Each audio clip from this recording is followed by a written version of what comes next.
They call it Pumapunku, the door of the Puma. But what was it really?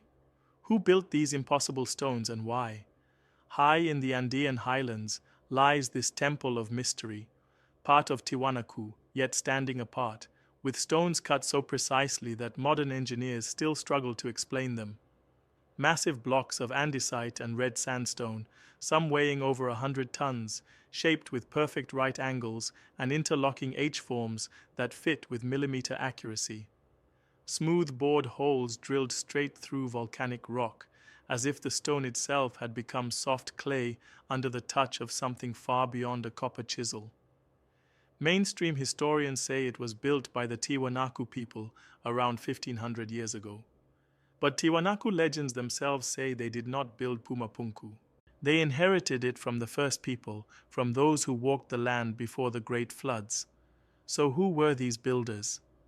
The deeper decode points to a civilization older than the Inca, older than Tiwanaku, older even than the Olmec.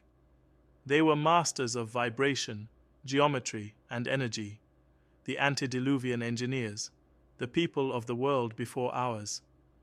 They understood something we have forgotten, that stone is memory, vibration is power, and geometry is the language of creation.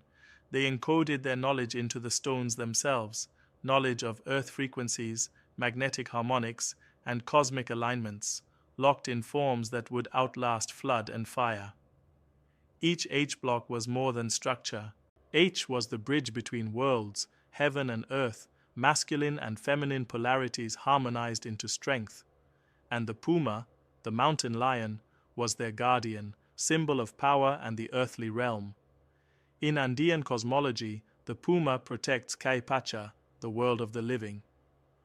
Pumapunku was not just a door, it was a gateway to life's true power.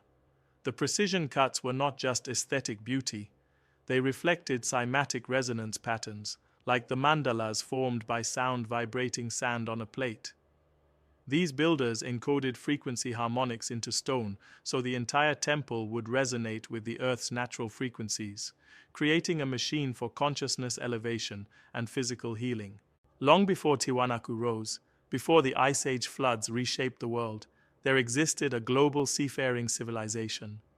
They built Yonaguni's submerged temples, Göbekli Tepe's megaliths, the Osirian's granite halls in Egypt, and Pumapunku in the Andes. They carried knowledge of acoustic levitation, moving stone by matching its resonance frequency, knowledge of geopolymer casting, liquefying stone with plant alkalis to mold impossible forms, knowledge of astronomical alignment, mapping temples to the stars to channel Earth's energy flows. Then came the Younger Dryas cataclysm, nearly 13,000 years ago, and their world fell into ocean and ash. But some survived. In every land, legends speak of luminous teachers who emerged from the waters to rebuild. In the Andes, they called him Viracocha. In Mesoamerica, Quetzalcoatl. In Sumer, Oannes. In Kemet, Ptah or Thoth. They spread fragments of their knowledge to the people they found, rebuilding just enough to preserve memory. In the Andes, Viracocha was remembered as a teacher of wisdom who restored civilization, teaching stonework, farming, and the cosmic laws of balance.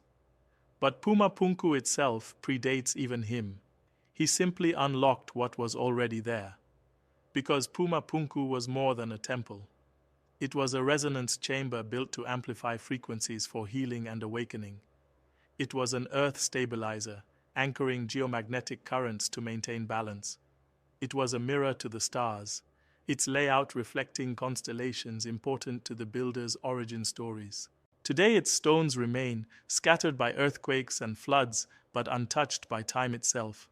Because they were built with knowledge of vibration and geometry that turns stone into eternal memory.